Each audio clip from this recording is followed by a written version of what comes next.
नमस्कार मित्रांनो, मंथन चॅनल मध्ये आपलं स्वागत आहे.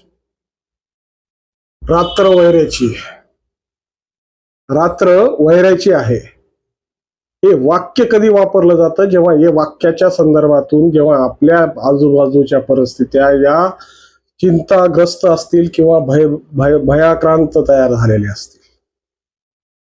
ज्या पद्धतीनं ज्ञानराधा मल्टीस्टेट कोऑपरेटिव्ह सोसायटी हा विषय ज्या पद्धतीचा आजच्या परिस्थितीत कलाटण्या घेत आहे, या परिस्थितीनं ठेवीदार आज हवालदिल आहेत आणि ठेवीदारांची जी परिस्थिती खऱ्या अर्थानं दयनीय अवस्था अशी झालेली आहे की विश्वास ठेवावा तर ठेवावा कोणावर. कारण हा ठेवीदार ज्या पद्धतीनं या गेल्या 2 वर्षापासून ज्या पद्धतीचा होरपळला चाललाय ना, त्या होरपळण्यामध्ये या ठेवीदाराचं तन मन आणि धन या तिन्हींचंही चांगल्याच पद्धतीने नुकसान झालेलं आहे. प्रत्येक गोष्ट जिथं पाऊल ठेवावं तिथं त्यांना मिळतोय फक्त धोका. त्यांच्या परिस्थितीत कुठलीही परिस्थिती बदलण्याची जी धमक न प्रशासनात आहे, न नेत्यात आहे, न सो कॉल्ड या परिस्थितीशी जोडून स्वतःला स्वघोषित नेते म्हणून समजून घेणाऱ्यांमध्ये.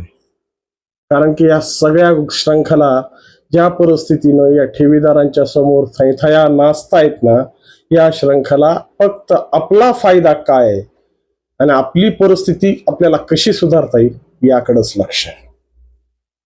वास्तविक पाहताना जेव्हापासून हा ज्ञानराधा मल्टीस्टेट घोटाळा पटलावर आला आणि त्या पटलावर आल्यानंतर ज्या पद्धतीने ठेवीदारांना एका चक्रव्यूहात गोल गोल फिरवण्यात आलं.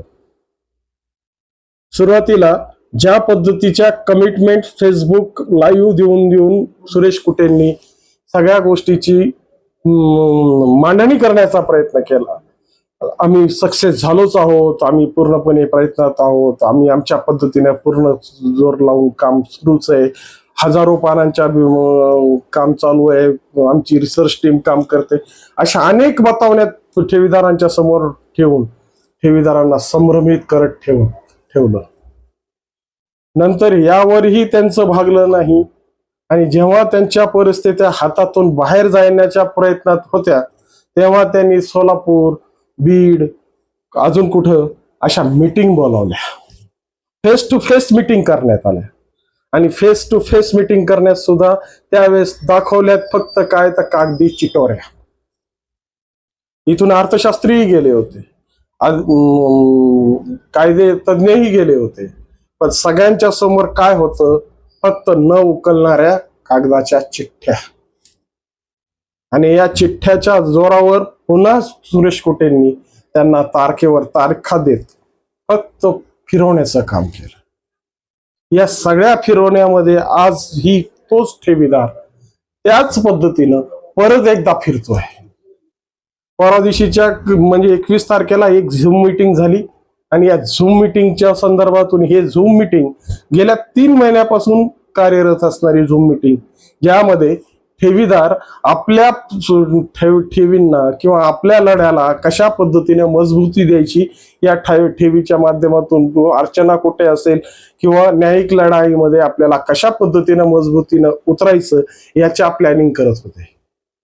आणि ह्याचाच नेमका फायदा यांच्या जवळच्या लोकांनी घेतला. म्हणजेच ना, पाठीत खंजीर खूप असतो. संभ्रमित करून टाकलं सगळ्या ठेवीदारांना आणि ठेवीदारांची परिस्थिती पुन्हा सैरावैरा करून सोडली. वास्तविक परिस्थितीमध्ये ज्या पद्धतीनं 15 तारखेला सुरेश कुटे यांचे वकील त्या माननीय उच्च न्यायालयासमोर 3,350 कोटीच्या बीजी हे सबमिट करणार होते, अशी अफवा सुद्धा याच झूम मीटिंग वरून पसरवण्यात आली. मग ही जी अफवा पसरली आणि या अफवेमध्ये पुन्हा ठेवीदार पुन्हा संभ्रमित झाला की आता लढाईचा टप्पा जवळ आलाय. त्याच्या अगोदर या संदर्भातून हे ठेवीदार व्यावसायिक सम्राट जाधव यांना भेटण्यासाठी प्रवृत्त होते. बीडच्या या ज्ञानराधावर अधिकृत नियुक्ती मिळालेल्या पण अजूनही कोणत्या पद्धतीचं कामकाज सुरू न करणाऱ्या कविता जाधव यांना भेटण्याच्या मनस्थितीत होते आणि नवीन आलेले SP श्री नवनीत कावत यांना भेटण्याच्या मनस्थितीत होते।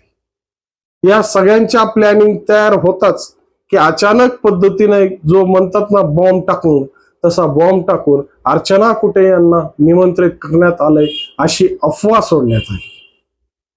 अशी अफवा सुटली की सगळेच ठेवीदारांना पुन्हा एकदा असं वाटू लागलं की अर्चना कुटे आता येऊन जस काय पैसेच वाटणार आहेत। त्या भूमिकेत सगळे ठेवीदार संभ्रमित होते आणि ठेवीदारांनी त्यावेळेसच्या झूम मिटिंगला ज्या पद्धतीची उत्सुकता दाखवली, याच उत्सुकतेने यांचे मनोबल अजून वाढवले। अर्चना कुटे झूम मिटिंगवर आल्या खऱ्या, पण अर्चना कुटेच त्या नेमक्या होत्या का, हा सगळ्यात मोठा प्रश्न। किंवा अर्चना कुटेंची जी टोन आहेत, अर्चना कुटेंची जी वाक्य आहेत आणि खऱ्या अर्थानं ठेवीदारांच्या संदर्भातला आणि ठेवीदारांच्या हिताचा एकही शब्द त्या 29-30 सेकंदाच्या बोलण्यामध्ये कुठंही जाणवला नाही।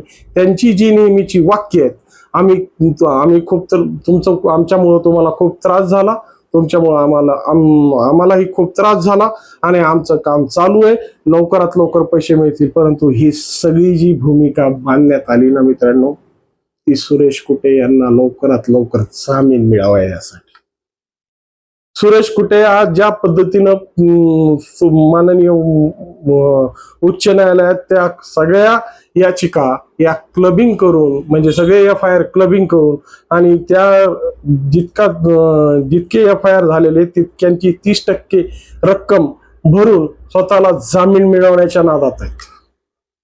म्हणजे 62-63 ते FIR क्लबिंग करायचे, 62-63 त्या FIR ची जेवढी रक्कम आहे त्याची 30% रक्कम ही कोर्टात भरायची आणि स्वतःला जामीन मिळवून घ्यायचा, ही प्रयत्न त्या कुटेंच्या वकिलांचे आहेत। आता हे अशा पद्धतीची धूर्त नीती या सर्वसामान्य ठेवीदारांना काय करणार, आणि याच ठेवीदारांना नेहमी संभ्रमित करण्यात आलंय की खऱ्या अर्थानं आता सगळं जवळ होत आलंय, जवळ तुम्हाला तुमचे पैसे आउट ऑफ कोर्ट सेटलमेंट मिळणार आहेत। परंतु खऱ्या वास्तविक स्वरूपात आज आउट ऑफ कोर्ट सेटलमेंट होणं हे शक्यच नाही। ज्या दिवशी या कुटेंच्या ज्ञानराधाचा चार्ज समरथ जाधव साहेबांनी घेतला आणि ही संस्था अवसायनामध्ये निघाली, तेव्हा या सगळ्या गोष्टीचे मार्ग बंद झालेत असं ठेवीदारांना ठणकावून सांगणारं नेतृत्व कोणीही समोर आलेलं नाही। त्यामुळं आजही त्यांना, त्या ठेवीदारांना असं वाटतं की कुटे ग्रुप आणि अर्चना कुटे आणि सुरेश कुटे हे खूप पैशावाले आहेत आणि ते कोर्टाच्या बाहेर आपले सगळे पैसे देतील आणि त्यानंतर आपला या गोष्टीतून सुटकारा मिळेल। पण वास्तविक स्वरूपात अशी कोणतीही गोष्ट नाही। तुम्हाला दिलेलं ती एक मृगजळ फूल आहे आणि दिलेली थाप आहे, ती थाप फक्त त्यांना जामीन मिळेपर्यंत। कारण की खऱ्या अर्थानं ह्याच्यात आर्थिक गुन्हे शाखा ही तेवढी दोषी आहे। ज्या पद्धतीने या उच्च न्यायालयाने या सगळ्या गोष्टीचे क्लबिंग करायची याचिका जेव्हा सुरेश कुटेने ही याचिका उच्च न्यायालयात दाखल केली होती, तेव्हाच आर्थिक गुन्हे शाखेच्या वतीने ज्या म्हणजे ते बीड असेल, जालना असेल, परभणी असेल, नांदेड असेल, श्रीरामपूर असेल, अहिल्यानगर असेल, प्रत्येक आर्थिक गुन्हे शाखेने आपल्याकडे जमा झालेल्या त्या अर्जांच्या प्रती किंवा अर्जाचे डिटेल्स या माननीय उच्च न्यायालयासमोर का ठेवण्यात आलेले नाही। कारण की ह्याचा जर आकडा गेला तर खऱ्या अर्थानं न्यायालयासमोर सुद्धा सगळ्यात मोठा संभ्रम तयार होईल की ही गोष्ट क्लबिंग करण्यासारखी आहे की नाही। आणि वास्तविक स्वरूपात ज्या पद्धतीचा घोटाळा हा समोर येतोय न्यायालयाच्या समोर, कारण की न्यायालयासमोर फक्त कागद दिसतात आणि हे कागद आणि ती ठेवलेली परिस्थितीवरच न्यायालय हे न्यायदान करणार आहे। परंतु खऱ्या अर्थानं जे न्यायदान होण्यासाठी ठेवलेल्या तुटपुंज्या कागदावर जर न्यायदान मिळत असेल आणि बाकीचे ठेवीदार जर हवालदिल होत असतील तर खऱ्या अर्थानं ह्याच्यात तेवढे ठेवीदार स्वतःही जबाबदार आहेत. आता खऱ्या अर्थानं ठेवीदारांनी स्वतः प्रेरित होऊन या प्रकरणावर स्वतःच लक्ष घालणं गरजेचं आहे. कारण की मित्रांनो, तुमची लढाई कोणीही लढणार नाही. तुमच्या माध्यमातून तुमच्या संख्याबळाचा फायदा घेऊन स्वतःची मक्तेदारी तयार करण्यात, स्वतःची खळगी भरण्यात, स्वतःचा स्वार्थ साधण्यासाठी अनेक जण तयार आहेत. परंतु जर तुम्हाला खऱ्या अर्थानं तुम्हाला स्वतःच्या पैशासाठी, स्वतःला न्याय मिळवण्यासाठी जर तुम्हाला लढायचं असेल तर खऱ्या अर्थानं आता तुम्हीच तुमची कंबर बांधली पाहिजे आणि खऱ्या अर्थानं प्रत्येक ठेवीदारानं आपल्या परीनं आपल्या पद्धतीनं जे काही करता येईल, मग ते तुमच्या 10-10चे ग्रुप करून त्या न्यायालयामध्ये तुमचे विरोध दर्शवणं असतील.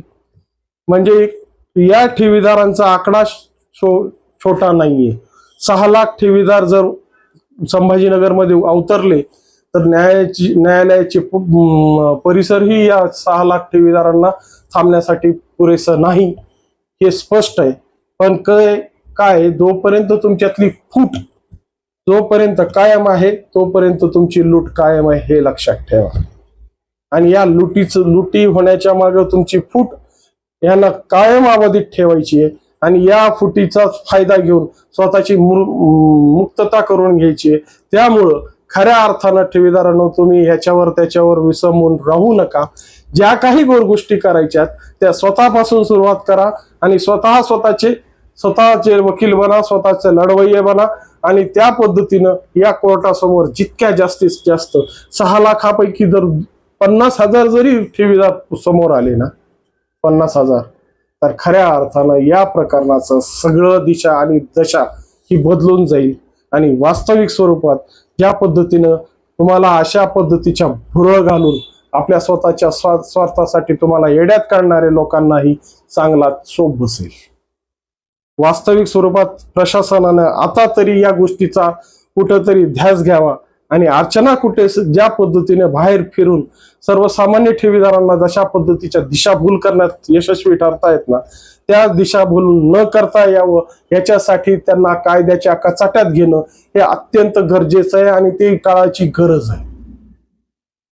आणि या कायद्याच्या गरजेसाठी तुम्हाला चांगली योग्य ती संधी चालून आलेली आहे. 5 तारखेला पुण्यात सीबीआय कोर्टाची तारीख अर्चना कुटेंची आहे. 5 मेला अर्चना कुटेंची सीबीआयची तारीख आहे.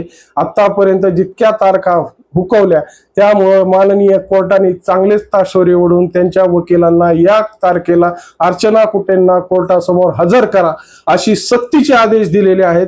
आणि ह्याचाच फायदा आता खऱ्या अर्थानं प्रशासनाने उचलावा आणि अर्चना कुटे या 5 तारखेला 100% पोलिसांच्या हाती त्या सीबीआय कोर्टाच्या बाहेर लागतील याची शाश्वती मिळते. परंतु आता पावलं हे आपल्याला प्रशासनाला उचलायची आहे. प्रशासन नेमकं काय भूमिका घेतं आणि प्रशासन यावर कशा पद्धतीनं आपली रणनीती तयार करतं हे येणारा काळ ठरवेल. बघूया. आणि मित्रांनो, रात्र वळायची आहे. तुम्हाला तुमच्या परिस्थितीशी लढण्यासाठी तुम्हाला सज्ज व्हायचंय एवढीच अपेक्षा ठेवतो. नमस्कार.